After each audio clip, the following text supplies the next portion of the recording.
আপনারা যারা আমার ফ্রেন্ড ফলোয়ার আছেন বিভিন্ন সময় বিভিন্নভাবে আমার উপর কষ্ট পেয়েছেন, তাদের উদ্দেশ্যে একজন সাবেক এমপি হিসাবে আমি দুটি কথা বলতে চাই। আমি আপনাদের এই সংস্কার, কোটা সংস্কার যে আন্দোলন, এই আন্দোলনে বা বৈষম্য বিরোধী ছাত্র আন্দোলন, এই আন্দোলনে কোটা সংস্কারের জন্য আমি সবসময় আপনাদের সাথে ছিলাম এবং এটাতে যারা আহত নিহত হয়েছেন তাদের পক্ষেও, এই বিচারের পক্ষেও আমি ছিলাম। কিন্তু আমার ব্যর্থতা হচ্ছে কি, আমি আপনাদেরকে বুঝাইতে পারি নাই।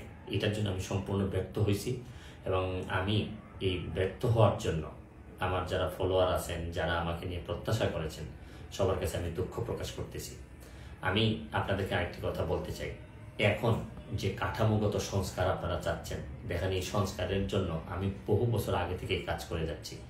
আপনারা দেখেন এই দুর্নীতির বিরুদ্ধে যুদ্ধ গত 15 বছরে আপনারা যে 2-3 জন মানুষ দুর্নীতির বিরুদ্ধে সোচ্চার ছিলেন, এর মধ্যে হয়তো আমাকে একজন আপনারা পাবেন।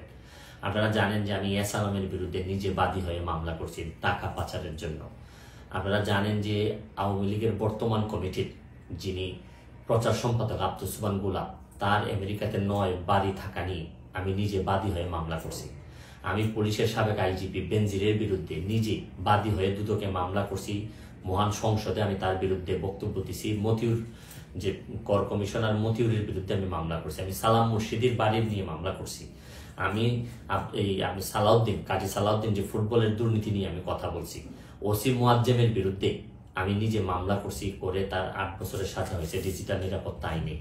আমি, আপনারা জানেন যে জীবনে যত ঝুঁকি ছিল, আপনারা জানেন যে এই কোটা আন্দোলন শুরু হওয়ার 2 সপ্তাহ আগে আমি প্রেস কনফারেন্স করে বলতে বাধ্য হয়েছি, আমি জিডি করছি যে আমার জীবনের উপর হুমকি আছে এইসব দুর্নীতির বিরুদ্ধে প্রতিবাদ করতে গিয়ে।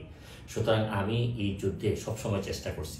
এখন আপনারা যারা যে যুদ্ধ শুরু করছেন, ছাত্র জনতার নেতৃত্বে যে যুদ্ধ, এই যুদ্ধে আমি মনে করি যে দুর্নীতির বিরুদ্ধে যুদ্ধ, এই যুদ্ধে আমি আপনাদের সবসময় আমি আপনাদেরকে দোয়া করি যে আমি যতদিন আসি চেষ্টা করে যাব দুর্নীতির বিরুদ্ধে এই যে যুদ্ধ, এই যুদ্ধে সবসময় শরীক থাকার আমার জায়গা থেকে আমি চেষ্টা করব।